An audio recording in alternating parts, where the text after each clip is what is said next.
पहले तो इस परफ्यूम का मैं पूरा रिव्यू नहीं बनाने वाला था, लेकिन कुछ दिन इस्तेमाल करने के बाद और ये जानने के बाद कि बहुत कम ही लोग सच बोल रहे हैं, मुझे लगा इसके बारे में बात करनी चाहिए। तो चलिए कर लेते हैं इस इंट्रो के बाद। इसके महक और नोट्स के बारे में बात करने से पहले मैं इसके हाइप के बारे में बात करना चाहता हूँ। अब देखिए, कभी भी कोई परफ्यूम लॉन्च होने से पहले अगर उसके रील्स और एक्सक्लूसिव रिव्यूज़ आपको देखें तो आप समझ लीजिए कंपनी उसके मार्केटिंग पे काम कर रही है, जो कि सही भी है, पैसा लगा रहे हैं। लेकिन इसमें होता क्या है कि इन्फ्लुएंसर मार्केटिंग में स्क्रिप्ट पे बात होती है, अपनी ओपिनियन बहुत बार शेयर नहीं होती, तो फ़ायदा होने और नुकसान होने का भी डर होता है। अब यहाँ पे मार्केटिंग जो एक इमेज कंपनी क्रिएट करना चाहती है वो एक इन्फ्लुएंसर बोलता है। इसको इस्तेमाल करने के बाद मुझे ऐसा ही महसूस हुआ कि इसमें लेयर्स हैं और जिस किस्म का ये परफ्यूम है उस तरीके से इसके रिव्यूज़ या इसके बारे में बात नहीं हो रही। अगर मैं अपनी बात करूं तो मैं एक कस्टमर की तरह किसी परफ्यूम को ख़रीदता हूं, उसमें समय लगता है इस्तेमाल करने, इसीलिए मेरे जितने रिव्यूज़ होते हैं लेट होते हैं। और अब मैं बहुत परफ्यूम्स के पूरे रिव्यूज़ बनाता भी नहीं हूँ, क्योंकि ऑलरेडी पॉपुलर परफ्यूम्स के बारे में बहुत बात हो चुकी रहती है, तो लिस्ट में मेंशन करता हूँ। ये रही मेरी बात। चलिए इसके अब खुशबू के बारे में बात करें तो ये एक हल्का सिट्रसी, थोड़ा aquatic, refreshing, clean, musky, vanilla base, थोड़ा स्वीट खुशबू वाला परफ्यूम है। इसमें थोड़ा सा नटीनेस भी आता है। इसमें जो प्रोमिनेंट नोट्स मुझे महसूस होते हैं, शुरुआत में ऐसा लगता है कि थोड़ा सा सिट्रसी टच है, लेकिन उसमें एक्वाटिक खुशबू ज़्यादा लगती है। उसमें ऐसा लगता है हल्का सा एक स्पाइस है, जिंजर ये कहते हैं, लेकिन उतना स्ट्रॉन्ग जिंजर नहीं है। उसमें ये कहते हैं क्यूकम्बर, खीरे के नोट का इस्तेमाल है। थोड़ा सा वाटरी एलिमेंट आता है, लेकिन बहुत क्लियर इसमें क्यूकम्बर की भी खुशबू मुझे महसूस नहीं होती है। और इसमें आइरिस का इस्तेमाल लगता है, उसके वजह से एक थोड़ा सा पाउडरी एलिमेंट महसूस होता है, जैसे लैवेंडर के इस्तेमाल की वजह से होता है। इसमें सेज का भी इस्तेमाल लगता है, लेकिन ज़्यादा आप जब इसको इस्तेमाल करेंगे तो शुरुआत के आधे घंटे तक आपको ये रिफ्रेशिंग, बहुत क्लीन, फ्रेश खुशबू लगेगी, जिसमें थोड़ा सा वाटरी नोट का इस्तेमाल लगता है। अब ये कहना चाहता हूँ कि अगर आपने खामरा का इस्तेमाल किया है ओरिजिनल, तो इस परफ्यूम का जो वहाँ है, इसमें मुझे लगता है कि तासीर जो है ओरिजिनल परफ्यूम की ही है, वही डीएनए है। बेस में इसमें वनीला का इस्तेमाल है, टोंका बीन का इस्तेमाल है। उसके वजह से ये लगभग आधे घंटे बाद, ये जैसा खामरा 4 घंटे बाद जैसा महकता है, ये लगभग आधे घंटे बाद उस ड्राई डाउन में जाने लगता है। थोड़ा सा वुडी नोट का इस्तेमाल लगता है। इसमें ऐसा लगता है कि मस्की नोट का इस्तेमाल किया गया है, आईएसओ ई सुपर का बेस में इस्तेमाल किया गया है। तो इसका जो पिरामिड है, जो स्केलेटन है, वो खामरा का ही है, लेकिन इसको और वाटर डाउन, थोड़ा सा रिफ्रेशिंग बनाया गया है। अब देखिए, अगर आप इसको ऑनलाइन देखेंगे तो लोगों का कहना है कि बहुत सिट्रसी है, इसमें फॉर सम रीज़न उनको यूजू भी महसूस हो रहा है। अब यूजू जो एक फल है, ये काफ़ी सिट्रसी, थोड़ा सा इसमें टारनेस होती है, हल्का सा बिटरनेस भी होती है, ग्रेप फ्रूट, संतरे जैसी। लेकिन इस परफ्यूम में मुझे यूजू नहीं महसूस होता है, ना ही मुझे क्यूकम्बर उतना महसूस होता है। ये लगभग आधे घंटे बाद इसमें जो वनीला का इस्तेमाल है और टोंका बीन का इस्तेमाल है वो प्रोमिनेंट होने लगता है। और जिस तरीके से इसमें आयरिस और सेज का इस्तेमाल है, थोड़ा सा बॉडी लोशन वाली महक महसूस होती है, लेकिन एक वाटरी खुशबू है। अब मुझे ऐसा लगा था कि खामरा जब आया था तो इसके बारे में बात हो रही थी कि ये जो किलियन का एंजल शेयर परफ्यूम है, ये इसका क्लोन है, जो मैं डिसएग्री करता हूँ। ये काफ़ी, इसमें कॉन्यक का इस्तेमाल है, बूजी है, ओक की खुशबू आती है, एप्पल की महक आती है इसमें। लेकिन खामरा जो है, ये स्टिकी टॉफ़ी वाली खुशबू आती है, इसमें डेट का ज़्यादा इस्तेमाल है। तो ये थोड़ा सा इन्होंने ट्विस्ट बना करके एक डिफरेंट परफ्यूम बनाया था लताफ़ा ने। और यहाँ पे मुझे लगा था कि शायद इनका जो टेक होगा वहाँ का, ये एक परफ्यूम है मौज का, ये मॉस्को म्यूल नाम है इसका, पेरिस कॉर्नर का। ये परफ्यूम है किलियन के जिंजर डैश का क्लोन है ये। इसमें जिंजर, मिंटी, थोड़ा बूजी, वोदका का इस्तेमाल है। तो मुझे लगा था कि वहाँ शायद ये टेक होगा, काफ़ी रिफ्रेशिंग, लेकिन यहाँ पे ऐसा नहीं है। जो ऑन द रॉक्स आता है किलियन का, इसी डीएनए को थोड़ा सा वाटर डाउन बनाया गया है उसमें, उसको मैंने इस्तेमाल किया है। और यहाँ पे लताफ़ा ने वही किया। इसी परफ्यूम के एंजल शेयर के डीएनए को जैसे ऑन द रॉक्स इन्होंने उसको हल्का किया, यहाँ पे वहाँ खामरा का ही मुझे वाटर डाउन, फ्रेश, क्लीन खुशबू वाला परफ्यूम लगता है। और जिस तरीके से इसकी मार्केटिंग है, अगर आप देखेंगे तो अब जैसे ये परफ्यूम है रिफ्स का, फ्रीज परफ्यूम है, आपको दिख रहा है कि बॉटल और हर चीज़ को देखने के बाद ऐसा लगता है कि बहुत रिफ़्रेशिंग होगा, ये बहुत कड़क गर्मी में लगाने वाला परफ्यूम होगा, जो कि वो बातें इस पे लागू होती हैं। आगे चल कर बात करेंगे कि कैसा डीएनए है, वो बात की बात है। लेकिन यहाँ पे वाहा जो है, मुझे ये एक ऑल वेदर परफ्यूम लगता है। ये कड़क गर्मी वाला परफ्यूम नहीं है, क्योंकि इसमें एक स्वीटनेस है। इसमें जो वनीला का इस्तेमाल है, लगभग आधे घंटे बाद ऐसा हो सकता है कि हाई हीट में आपको इरिटेट कर दे। लेकिन अब जिस तरीके से बॉटल दिखती है, जो प्रेजेंटेशन है, बहुत एक्वाटिक रिफ्रेशिंग लगता है।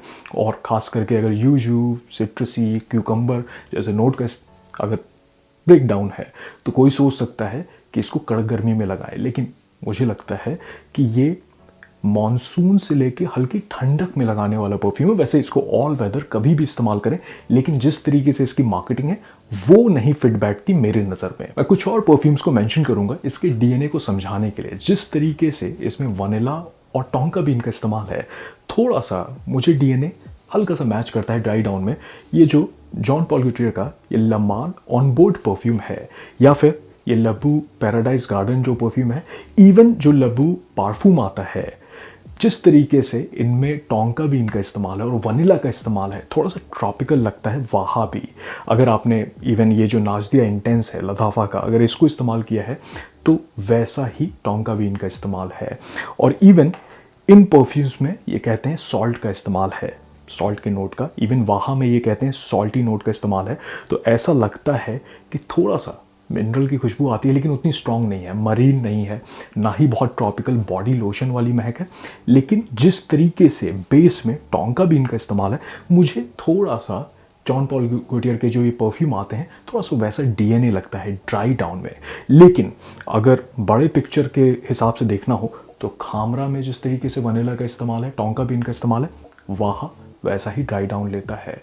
तो उस हिसाब से इसके डीएनए को आपको समझना पड़ेगा। अच्छे इंग्रेडिएंट्स इस्तेमाल लगते हैं मुझे, क्योंकि शुरुआत में भी जब मैं इसको स्प्रे करता हूँ तो सिंथेटिक नहीं लगता है, बहुत नकली महक नहीं है, ना ही बहुत अल्कोहल का ब्लास्ट आता है। तो उस हिसाब से परफ्यूम को ब्लेंड अच्छे तरीके से किया गया है। और ये भी है कि खामरा का ही फ्लैंकर है, तो उसी डीएनए को लेके चल रहे हैं। लेकिन जितना फेरबदल इन्होंने इसके रंग में और जिस तरीके से मार्केटिंग में किया है, ये बहुत ज़्यादा समर ओरिएंटेड परफ्यूम मुझे नहीं लगा।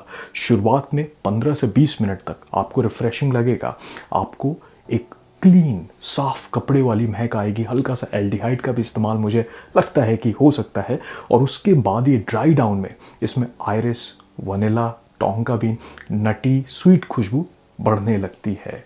थोड़ा सा पाउडरी भी होने लगता है अपने ड्राई डाउन में, जो कि लगभग आधे घंटे बाद ये अपने ड्राई डाउन में जाने लगता है। इसके परफॉर्मेंस के बारे में बात करें तो इससे मुझे ठीक परफॉर्मेंस मिल जाती है। लगभग 5-6 घंटे तक स्किन पे लॉन्जेविटी, लगभग चौथे घंटे के बाद ये स्किन सेंट बनने लगता है। और कपड़ों पे स्प्रे करता हूँ तो 8 से 10 घंटे तक इसकी खुशबू लिंगर करती है। और शुरुआत के लगभग 2 घंटे तक ये प्रोजेक्ट करता है। इसका ऑदे पार्फुम कॉन्सेंट्रेशन है, तो उस हिसाब से अगर इंडोर्स में है, कपड़ों पे थोड़ा ज़्यादा स्प्रे कर लेंगे, तो लगभग अगर 5वें-6ठे घंटे में भी आप मूव करेंगे तो एक सॉफ्ट सा सियाज आप कैरी करेंगे। लेकिन ये है कि वाटरी खुशबू है, तो उस हिसाब से बहुत स्ट्रॉन्ग परफॉर्मेंस मुझे पर्सनली महसूस नहीं हुई। इसके इस्तेमाल के बारे में बात करें तो इसके डीएनए और ट्रांजिशन के हिसाब से मुझे ये एक ऑल वेदर खुशबू लगती है इसकी। इसको गर्मी में भी बेशक आप लगा सकते हैं, लेकिन कड़क गर्मी में अगर लगाएंगे तो ऐसा हो सकता है कि आधे घंटे बाद आपके लिए थोड़ा भारी हो जाए, क्योंकि वनीला, टोंका बीन का जिस तरीके से इस्तेमाल है, इसमें स्वीटनेस भी थोड़ी आ जाती है और हल्का सा ये थिक हो जाता है, मस्की हो जाता है ज़्यादा। तो उस हिसाब से मुझे लगता है इवनिंग टाइम में लगाने के लिए गर्मी के मौसम में एसी इन्वायरमेंट में बहुत अच्छा ऑप्शन हो सकता है। थोड़ा कैजुअल सी खुशबू है, 20+ है, आराम से कैरी कर सकते हैं, ज़्यादातर लोगों को पसंद आती है, तो तारीफ़ें भी इससे मिल सकती हैं। और ये है कि मानसून में मुझे लगता है काफ़ी इंजॉय करेंगे। हल्की ठंडक में अगर हवा चल रही है तो इसका ड्राई डाउन काफ़ी अच्छा है। आप इसका इस्तेमाल दफ्तर में भी कर सकते हैं, क्योंकि क्लीन खुशबू लगती है, मस्की, किसी को ऑफेंड नहीं करेगी। अगर वेकेशन पे जा रहे हैं तो कैजुअल इस्तेमाल के लिए एक बहुत अच्छा ऑप्शन ये बन सकता है। तो निष्कर्ष क्या निकलता है? एक इसके दाम के हिसाब से लगभग 3,500 से 4,000 रुपये के प्राइस रेंज में आपको ऐसी 100 ml की इसकी बॉटल मिल सकती है। इसका ऑदे पार्फुम कॉन्सेंट्रेशन है, खूबसूरत सी बॉटल है, जैसे खामरा की बॉटल आती है। स्प्रेयर देख लें तो स्प्रेयर भी सही है, मिस्ट सही तरीके से निकलता है, हाफ स्प्रे भी आप कर सकते हैं।